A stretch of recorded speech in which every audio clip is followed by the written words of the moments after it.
Kung sino ang huling kumain ng only rice dito sa Mang Inasal ay mananalo ng 5,000 piso. Sa video na ito ay nag-imbita ako ng 5 subscribers ko para maging challenger sa aking challenge. Simple lang, kung sino ang huling matitira na kumain sa Mang Inasal ang siyang mananalo ng 5,000 piso. Ako mananalo ng 5,000 piso. Baka uragon to. I'm a challenger, boy. Ako ang mananalo ng 5,000. Talo na kayo. Pasensya na. Easy 5K to mga tol, tinan nyo ah. Bigyan ko na lang kayo ng tagda 200 ah. Sana manalo ako para palatuan ko yung tag-100 pesos. Ito ang rule sa challenge na ito. Bawat contestant ay bibigyan ng parehong takal ng kanin. Hindi pwedeng tumayo at tumalis sa upuan at hindi pwedeng magsuka o itapon ng pagkain. Kapag sumuko ka, automatic, eliminated ka na sa challenge na ito. At ang pinakauling taong matitira na kumain ang mananalo ng 5,000 piso. Subaybayan nyo hanggang dulo ang video na ito dahil sobrang daming twist na mangyayari sa challenge na ito. Simulan na natin ang round 1. Ano, ready na ba kayo mga tropa pit? Ready na! Ready na! Okay, simulan na! In 3, 2, 1, bakbakan na! Sinimulan na namin agad ang round 1 ng ating challenge. Sa round na ito ay wala pang timer, kaya kahit matagal nilang maubos ang kanin ay walang problema. Ang lakas kumain, tol. May mga nag-prepare pa dito, 2 araw daw hindi kumain, puro tubig lang ito. Huh? si Jamer. Ano ba yun, nagpa-kondisyon? Kondisyon. Matatandaan natin, ito yung champion natin, tol, sa tol, Chooks to Go. Siya yung nanalo din ng 5,000 piso doon. Tingnan natin kung siya rin ang mananalo dito. Sa round 1 ay walang kahirap-hirap na inubos ng 5 challenger ang kanin. Lahat talaga sila ay gustong manalo ng 5,000 piso. Tapos na tayo sa ating round 1 mga kaibigan. Ang tanong, magpuproceed pa ba kayo sa level 2 natin? Kaya pa! Sa round 2 ay meron ng timer. Sa loob ng 1 minute and 30 seconds ay kailangan maubos na nila ang kanilang kanin. Pag hindi nila naubos, automatic eliminated na sila sa ating challenge. In 3, 2, 1, go! Ayan na mga tol, 1 minute and 30 seconds lang yan, boy! Dahil may timer na, ay sobrang bibilis na nilang kumain sa round na ito. Kung ikaw ang tatanungin, sa tingin mo, sino ang mananalo sa 5 challenger na ito? Tumala ko isa sa boy! At si Tropang Goods, tapos na rin. Wala pang bawas yung ulam. Sa round 2 ay sobrang bibilis pa din nilang kumain. Wala pang nagpapakita ng kainaan sa 5 challenger natin. So round 3, tuloy pa to, lalaban pa ako, wala, basic pa lang to eh. Tamo yung manok ko, wala pa kang bawas boy oh. Tuloy-tuloy na to. Wala na makakapigil. Tignan mo yung manok ko, napakalaki pa oh. Isa lang masasabi ko, pasusukuin ko yung crew. Kailangan ko magpanggap na kaya ko pa. Kasi kumain ako kanyang tanghali. Pero kaya pa naman. Tignan mo yung manok ko boy oh. Wala yan kahit kurot oh. Parang busog na ako. Parang hindi ko na kaya.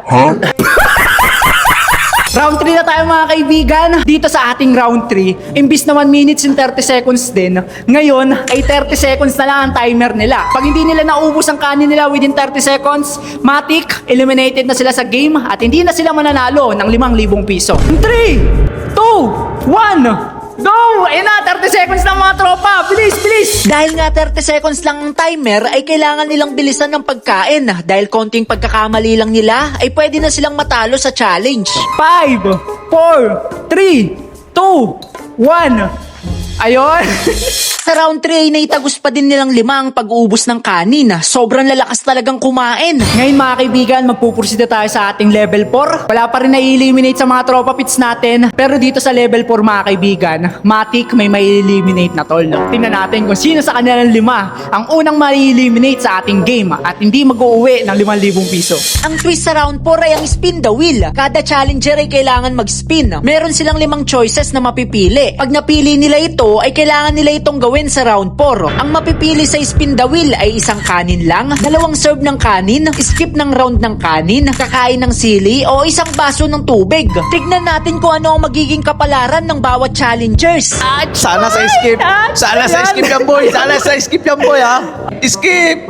Asan yung kamay? Ayun, gagi, skip! Ay, skip! Skip sa round mga kaibigan. Swerte boy! Skip sa round ang napili ni Basti, kaya hindi niya na kailangan kainin ng round 4 dahil magpuproceed na agad siya sa round 5. Ito naman si Tropang Goods tol. Sige, spin tol. Spin the wheel! Spin the wheel! Isang kanin lang! Isang kanin lang ang napili ni Goods. Ang ibig sabihin ay kailangan niya pa din ubusin ng kanin na meron siya sa round 4. Sige, spin mo na, tol. Yan, mga kaibigan. Kahit ano pa lumabas yan, wala akong pakialam. Wala. Immortal. Oh, skip sa round. Loy, skip Nan. na round, boy. Hindi nyo ako matalo-talo basta-basta. Swerte yung may kapansanan Ang napili din ni Jamer ay ang skip sa round. Kaya automatic, pasok na agad siya sa round 5. Kahit ano mapili ko dyan, palag lang. Lugogin, lakas. Lolo! Oy, sakalin lang! Normal run, normal run, normal Isang run, kanin normal lang. run. Isang kanin lang din ang napili ni Tutoy. Kaya kailangan niya pa din maubos ang kanin sa round 4. Sige, spin mo na, tol. Ayan na, tingnan natin kung ano mapipili ni Ropa Pits. Ala! Drink 1 cup of water, gagi. Ang napili ni Adrian ay drink 1 cup of water. Ang ibig sabihin nito ay bago magsimula ang round 4 ay kailangan niyang uminom ng isang basong tubig. Dahil napili niya ang uminom ng isang cup of water, tol. Sige, ubusin mo na, tol, bago tayo mag-proceed sa level 4. Aray ko, hindi pa nagsisimula yung level 4, mga kaibigan. Uminom na ng isang basong tubig. Nakakabusog yan, mga kaibigan. Laking tubig. Dahil nakapag-spin na silang 5 ay simulan na natin ng round 4. Magsisimula na tayo sa ating round 4. Bali si Basti at si Jamer ay hindi kakain, tol, dahil na-skip nila ang round na ito. At automatic, mapapasok na sila sa ating round 5. Bali ang kakain lang, ito si Goods, si Tutoy, at si Adrian na uminom ng isang basong tubig kaganina. In 3, 2, 1, go! Ayan, 1 minute and 30 seconds, mga tol. Nagsimula na ang round 4 at dahil nga skip sa round si Basti ay ginugulo niya tuloy si Tutoy at si Adrian. Mainit? May... mainit. Tinecheck ko lang. Check ko lang. Minom to ng tubig, mga kaibigan, pero paubos niya na. Ay, Parang nabus yung confidence nito, Oo, ah. dahil sa tubig. Nawala yung iya, gagi. Walang iya na. May ka pala ito pa inumin ng tubig. Makapal na yung mukha, gagi. Akala ko, mga kaibigan, hindi niya na matatagos. Pero kung kita nyo naman, oh. Ubus na rin kay Tutoy, mga kaibigan. At kay Goods, ubus na rin, tol. Sobrang nakakagulat dahil round 4 na ay wala pa ding sumusuko sa 5 challenger. Talagang lahat sila ay gustong manalo. Ang tansya ko, dapat mga round 3 pa lang, may eliminate na. Pero sa nangyayari ngayon, mga kaibigan, talagang pinagandaan ng ating mga challenger. Putik niyan, antitindi. Ops, bago natin ituloy ang video, gusto ko lang ipaalala sa inyo na mamimigay ako ng iPhone 13 brand new pag umabot ako ng 200,000 subscribers. Kaya kung hindi ka pa napag-subscribe, mag-subscribe ka na rin. Malay mo, para sa'yo pala talaga ang iPhone 13 brand new na ito. Balik ka tayo sa video. Ngayon ay uumpisahan na natin ng round 5. Pero bago yun ay meron muna akong i-offer sa kanila na pwedeng magpabago sa desisyon nila. Bago tayo dumako sa ating round 5, tol, meron ako ditong 200 pesos. Baka may gusto nang sumuko dyan, gusto nang kunin to. Pag kinuha nyo yung 200 pesos, automatically, eliminated tayo sa game. Dito ay inisa-isa ko silang tanungin kung tutuloy pa ba sila sa round 5 o tatanggapin na nila ang 200 pesos. Hindi ako susuko. Kaya ko to. Kayang-kaya ko to. Ay, ayoko niyan, tol. Sa samal ng pamasahe ngayon, logi negosyo natin dyan. Siguro, 2 araw ko hindi kumain. Dalawang araw para sa 200, hindi pumayag si Jamer. Para sa 200, titigil ka na ba? Hindi ako susuko. Kulang ang pamasahe papunta ng Palawan. Ay, wala. Negative tayo dyan, boy. Gawin mo 500. Negative sa 200, mga kaibigan. Walang pumayag sa 5 challenger, kaya magpapatuloy ang ating game. Ang twist sa round 5 ay spin the wheel ulit. Tignan natin kung ano ang mapipili ng mga challenger. Kakain ng sili! Ayun o! Ay! Kakain ng sili din! Parehas sila ni Basti, tol. Skip sa round. Hello! Skip sa round! Yan ang mga pinagpala. Gobe, pinagpala talaga si Joker. Pinagpala, skip round. Hala, gago! Nice! Double serving! Ano, palag ka pa rin, bibigyan kita ng pagkakataon tumigil na. Ano, lalaban mo pa rin yung round 5? Kayang-kaya to. Ang consequence ni Basti at Goods ay kumain ng isang siling labuyo. Si Tutoy at Adrian naman ay double serving ng kanin. Kaya 2 kanin ang kailangan nilang maubos sa round 5. At si Jamer naman ay skip na naman sa round. Kaya automatic, pasok na siya sa round 6. In 3, 2, 1, go! Ayan na mga kaibigan, simula na ang ating round 5. Sinimulan na namin agad ang round 5. Tignan natin kung makakaya pa din ba nila Tutoy at Adrian na maubos ang dalawang kanin sa round na ito o mai-eliminate na sila. Uy, kaki, tapos na si Goods. 50 seconds na lang, boy. Sa mga oras na ito ay sobrang bilis pa din kumain ni Tutoy pero si Adrian ay nahihirapan ng lumunok dahil sa kabusugan. Ito na nga, tol. Mukhang may matatanggal na. Tingnan natin kung sino sa dalawa. Ano, tol? Kapsot na ako. Si Tutoy na tagos, mga kaibigan. 5, 4, 3, 2, 1. Ay, gagi, hindi naubos ni Idol, mga kaibigan. Ayun, tol, pakita mo. Hindi na kinayang maubos ni Adrian ang kanin niya dahil nga nadoble din ng serve sa kanya. Kaya siya ang unang na-eliminate sa ating challenge. Ngayon, mga kaibigan, ay dadako na tayo sa ating round 6. Napagdesisyonan ng ating mga challenger, mga kaibigan, na gawing double race na ang kanilang kanin, tol. Imbis na isang race lang ang kakainin nila sa round 6, napagdesisyonan nilang 4, nagagawin na lang daw 2 kanin. Sila ang nag-decide noon para daw matira ang matibay. Tingnan natin, tol, kung sino pa rin ang tatagos dito. Tag-2 kanin na ang kailangan nilang maubos dito sa round 6. Dito na natin malalaman kung sino talaga sa kanila ang gustong manalo ng 5,000 pesos. Gaya ng offer ko kanina, mga kaibigan, meron pa rin tayong 200 pesos dito. Pero ang makakuha lang ng 200 pesos, yung automatic na mai-eliminate na. Pero at least may mauuwi sila. Tingnan natin, tol, double race na sa ating round 6. Tingnan natin kung sino pa ang tatagos sa kanila. Agad na naming sinimulan ng round 6. We'll see kung sino ang kukuha ng 200 pesos na mai-eliminate na sa ating eating challenge. Si Jamer, ang lakas kumain. Si Goods, ang lakas, gagi. Meron pa tayong 1 minutes, mga kaibigan. Huwag kayong ma-pressure. Gagi, napakalakas ni Goods. Natapos nang kumain si Goods at si Jamer, samantalang si Tutoy ay nahihirapan na. Kaya ito ang kasunod na nangyari. Ginawa na, gagi. Inalaga na si Basti. Gagi, tol. Ubusin mo na yan, gagi. Wala ka nang pa-premyo. Tatagos pa to, boy. Kinuha na ni Tutoy ang 200 pesos kaya automatic eliminated na siya sa ating challenge. Samantalang si Basti naman ay naitagos pa din niya ang round 6. Natapos ang round 6 natin, mga kaibigan. May natem sa 200 pesos. Walang iba kundi si Tutoy. Ito pa yung natira, tol. Bakita mo. Napakarami pa. Ba't ka tumigil, tol? Grabe tol, kala ko yung hanggang 20 kanin yung bodega ng chunk ko eh. Pero wala na, full tank na eh. Pag natalo ako dyan, di ko pa kinuha yung 200, wala akong pamasahe. So yun, maraming salamat sa pa-challenge ni Young Kido. Kaya kung gusto mo rin sumabak dito sa mga challenge na mga darating, wag mong kakalimutan mag-subscribe at mag-like. 3 challenger na lang ang natitira. Sa tingin mo, sino sa kanila ang mag-uwi ng 5,000 pesos? Round 7 na pero hindi pa rin sumusuko yung dalawa. Gusto ko ang pagkatao nyo. Round 7 na, pero tuloy-tuloy pa rin tayong kakain ng maraming kanin. Matira matibay. Kumakain ng buhangin. Larga. Sa round 7 ay 2 kanin pa din ang kailangan nilang maubos at meron pang matinding twist na mangyayari. Ito ang twist natin, mga kaibigan. Meron tayong spin the wheel dito. At sa kada player, tol, meron kang pagkakataon ni spin nito. At nakalagay dito ang pangalan ng 2 challenger. I-spin mo lang to. At kung sino ang mapili mo sa kanilang 2, may pagkakataon kang mamili kung ano ang parusang ibibigay mo sa kanila. Ang parusang pwede nilang ibigay sa kalaban nila ay uminom ng 1 basong tubig o kumain ng 1 siling labuyo o dagdagan pa ng 1 kanin ang serve sa kanila. Ngayon, mga kaibigan, ang una natin ipag-spin, si Basti. Hindi siya pwede mamili kung sino ang paparusahan niya. Yan! Yes! Oy! Si Goods ang mabibigyan niya ng punishment. Ngayon, tol, tatanungin kita. Ano ang gusto mong ibigay na punishment kay Goods? Tubig na lang. Tubig, isang buo neto. Isang buong tubig, isang basong Okay. tubig. 1 basong tubig ang napili ni Basti bilang parusa kay Goods. Si Goods naman ang pag-i-spin natin, tol. Sige, tol. Sino kaya ang mapipili ni Goods?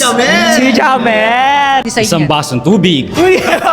Isang basong tubig din, mga kaibigan. Sige, spin, tol. Ayun lang! Parehas na. Basti! Anong ibibigay mong punishment kay Basti? Isang basong tubig yan. Pare-parehas 1 basong tubig ang napili nilang parusa sa isa't isa. Kaya bago pa man magsimula ang round 7 ay kailangan na muna nilang inumin ito. Parang di na ako tatagos dito sa tubig pala. Naubos na ni Goods pati ni Jamera. Si Basti na lang ang natitira. Sa pag-inom ng 1 basong tubig ni Basti ay nakaramdam na siya ng kabusugan. Kaya tignan natin kung hanggang saan naabot ang lakas niya. 1 minute and 30 seconds, mga kaibigan, para sa round 7. In 3, 2, 1, rolling, boy! Nagsimula na ang round 7. Dito na natin malalaman kung sino pa sa kanila ang kayang tumagos dito. Si Basti, mukhang aray ko po. Si Jamer mga kaibigan, umaarangkada. Meron pa tayong 1 minutes mga kaibigan. Matagal pa yan. Uy, gagi si Goods, maubos na boy. Napakatibay. Sobrang bilis na ubos ni Goods ang sa kanya. Kita dito ang pagkagulat sa reaksyon ni Basti. Mukhang hindi niya inakala na sobrang lakas ng mga kalaban niya. 45 seconds mga tol. 45 seconds. La, si Jamer tapos na mga kaibigan. Dito ay nakaramdam na ng kabusugan si Basti. Kahit may oras pa, ay sobrang bagal na niyang kumain. Tapos na yung dalawa, si Jamer pati si Goods. Si Basti na lang 10. 9, 8, 7, 6, 5, 4, 3. Tuluyan na ngang hindi kinaya ni Basti na maubos ang kanin sa round 7. Kaya automatic, eliminated na siya sa ating challenge. Okay, tama yun. Ang dami pa. Si Basti, aray ko po. Wala na tol, di na kaya tol. Yung kanin na yung kusang lumabas eh. Di ko na talaga kaya tol. Yung kanin na yung kusang lumabas sa bunganga ko, kahit anong gawin ko lunok, hindi na. Hanggang dito na yung kanin, yun punong-puno na eh. Dalawa na lang sila natitira. At sila ang magpuproceed sa ating round 8. Ang final round natin mga kaibigan. Tingnan natin kung sino ang magcha-champion sa kanila at kung sino ang mag-uwi ng 5,000 piso. Dito sa final round ay may kakaibang twist na mangyayari. Ito na ang magdidikta kung sino sa kanilang dalawa ang mag-uuwi ng 5,000 pesos. Meron tayo ditong piso mga kaibigan. Tao, Ibon. Ibon. Payag ka doon, tao ka. Ano lumabas? Ibon. Ito tol, tatanungin ko kayo ng matiwasay. Ikaw, sa tingin mo, ilan ang kaya mo pang ubusing kanin? Ganito kasi ang mangyayari dyan. Isa na lang ang kakain ngayong final round. Ang final round ay tinatawag na bidding game. Si Goods ang unang mag-o-offer kung ilang kanin ang kaya niyang ubusin sa loob ng 5 minutes. Halimbawa, nag-offer si Goods na kaya niyang umubos ng 4 na kanin. Kung sa tingin ni Jamer ay kaya niyang maubos yon sa loob ng 5 minutes, pwede siyang mag-counter offer. Kung sino ang napiling kumain, kailangan niyang ubusin na napagkasundo ang dami ng kanin sa loob ng 5 minutes. Kapag naubos niya lahat ng yon bago matapos ang 5 minuto, siya ang mananalo ng 5,000 piso. Pero kung hindi niya ito maubos, ang kalaban naman niya ang mananalo. Ngayon, tatanungin kita. Sa tingin mo, dito sa final round, ilan pa ang kaya mo maubos na kanin? Siguro mga 3. Sa tingin mo, tol, kaya mo palagpasan yung 3? Anong counter offer mo? O, 4 ako. 4 sa tingin mo? 4. Magka-counter ka pa ba sa 4 o papabayaan mo na siyang kainin yung 4 na kanin? Higitan ko pa. Higita mo ba? Sa tingin mo, ilan? Ilan pa ang kaya mong may offer bukod sa 4? 5. 5. 5. 6. 7. 7. 8. 8. Nasa 8 kanin na tayo mga kaibigan. Ito, bago kita tanungin kung magka-counter ka pa, 8 na yon, 8 kanin na yon. Yung 8 kanin na yon, kailangan niyang ubusin within 5 minutes. Pag naubos niya yon, pag hinayaan mo siyang ubusin yung 8 na yon, pag hinayaan mo siyang siya na ang kumain, pag naubos niya within 5 minutes, matik, sa kanya mapupunta 5,000. Pero pag hindi naman niya naubos yung 8 na yon sa 5 minutes, matik, ikaw ang mananalo. Papanoorin mo na lang siya na nagdusa para ubusin yung 8. Sa tingin mo, yung 8 offer mo, joke mo lang ba yon? Pang mind games mo lang ba o kaya mo talagang ubusin? 5 minutes, mababa yan. Tama. Naniniwala ka bang kaya niyang ubusin yung 8? Kasi pwedeng nagsasabi siya na kaya niyang ubusin pero ang totoo, hindi niya talaga kayang ubusin. Sa tingin mo, kaya niya pa? Magka-counter ka pa ba? Sa totoo lang, medyo kinakabahan na ako eh. Siguro, kaya kong kumain ng siyam. Siyam, wait lang. Siyam na mga kaibigan. Basahin mo yung mukha. Baka nagsisinungaling lang to. Baka hindi naman niya talaga kaya ubusin yung siyam na kanin. Siyam within 5 minutes. Oo, siyam within 5 minutes. Sige, deal. Tirahin mo siya na kanin. Siya yung papakainin mo, siyam na kanin. Manalo ka sa'yo. Kung para sa'yo. Matalo, hindi mo maubos akin. Tatanungin kita ngayon, masinsinang tanong. Yung siyam na sinabi mo, sa tingin mo, kaya mo ba talagang ubusin yun? Kayang-kaya. Kahit nasa likod ka pa. Kamayan mo na kayo para talagang sure. Yan. Dito ay napagkasunduan ng dalawang challenger na si Goods na ang kakain ng 9 na kanin sa loob ng 5 minutes. Kung maubos ni Goods ang 9 na kanin, siya ang mananalo ng 5,000 pesos. Pero kung hindi niya maubos ito, si Jamer na naman ang magcha-champion sa ating eating challenge. In 3, 2, 1, go! Nagsimula na ang final round. Tignan natin kung makakaya nga bang ubusin ni Goods ang 9 na kanin sa loob ng 5 minuto. Gogi boy! Brutal ka. 5 minutes yan boy! Ayan na. Ano raw? Tingnan natin mga kaibigan, baka intro lang o kaya kaya na talaga niyang ubusin. Tingnan natin tol, Gogi, kinakamot si Jamer. Sa part na ito ay sobrang bilis kumain ni Goods. Talagang gustong-gustong manalo. Isa kang kakaibang halimo, tol. Tingnan natin mga kaibigan kung matatagos niya. Ayun tol, para sa 5,000 yun tol. Aray ko po! 1 minuto na ang nakakalipas pero nasa isang plato pa lang si Goods. Kaya dito na natin malalaman kung gaano talaga siya kadeterminadong manalo. Kaya niya kaya, pinapanood lang siya ni Jammer. Sige, tol, focus ka lang. Mahaba pa ang oras pero nagpakita na ng sinyalis si Goods na hirap na siyang ubusin ng 9 na kanin. Kaya hanggang saan pa ang kaya niyang itagal para sa challenge na ito. Ayan na, ubus niya na isang plato mga kaibigan. Siyam na kanin yan mga kaibigan ha. Kayang-kaya mo yan? Mukhang nagsasalita na. Parang hindi na daw niya kaya. Tingnan natin. Sa mga oras na ito ay kunti-kunti nang bumabagal kumain si Goods. Halatang iniinda na niya ang kabusugan. Kakaiba yung mga dinadala Tol, ko yan, ayun Kido. na. Hala, gagi, ayun na. Nagre-react na yung mukha niya. Patay tayo dyan. Ano, kaya ba? Tutulungan kita. Ano? Hindi, tol, wag mo lang pakinggan. Sige na. Tutulungan kita, handa ako. Dito ay tuluyan na ngang sumurrender si Goods. 4 na kanin pa lang ang nauubos niya ay sumuko na siya. Hindi ko na kaya. Minsan, Ano na? utak ang ginagamit, hindi ang lakas. Sure ka, Gagi, baka kaya pa tol. Matagal pa yan. Gagi, na-underestimate niya yung 9 na kanin. Hindi ko na kaya eh. Ay! Sa 9 na kanin, mga kaibigan, na napagdesisyonan nila, hindi na kaya ni Goods, tol. Mukhang na-underestimate ni Goods yung dami ng 9 na kanin, tol. Tuluyan na ngang sumuko si Goods. Kaya ang nanalo sa ating challenge ay walang iba kundi si Jamer. Nakakapanginayang na hindi ako nanalo. Katulad yan, wala akong pamasahe pauwi ng Palawan. Siguro, maglalakad na lang muna ako. Kaya hindi ko siguro yan nakain dahil hindi na ako makahinga talaga eh. Sa challenge natin sa Manginasal, mga kaibigan, ay may isang nanalo na at walang iba kundi si Jamer, tol. Siya ang mag-uwi ng 5,000 piso. Wala talaga makatalo pa sa akin. So sa mga gusto mag-challenge kay Yang Kido, mag-subscribe kayo, hamunin nyo ako, tatalunin nyo ako para may bagong champion na. Kaya kung nagustuhan nyo ang mga gantong video, ay huwag nyo kalimutang mag-subscribe sa YouTube channel ko. Dahil road to 200,000 subscribers na tayo. At gaya na ipinangako ko, ibibigay ko sa inyo ang iPhone 13 brand new pag umabot ako ng 200,000 subscribers. Kaya kung hindi ka pa nakapag-subscribe, mag-subscribe ka na rin. Let's go!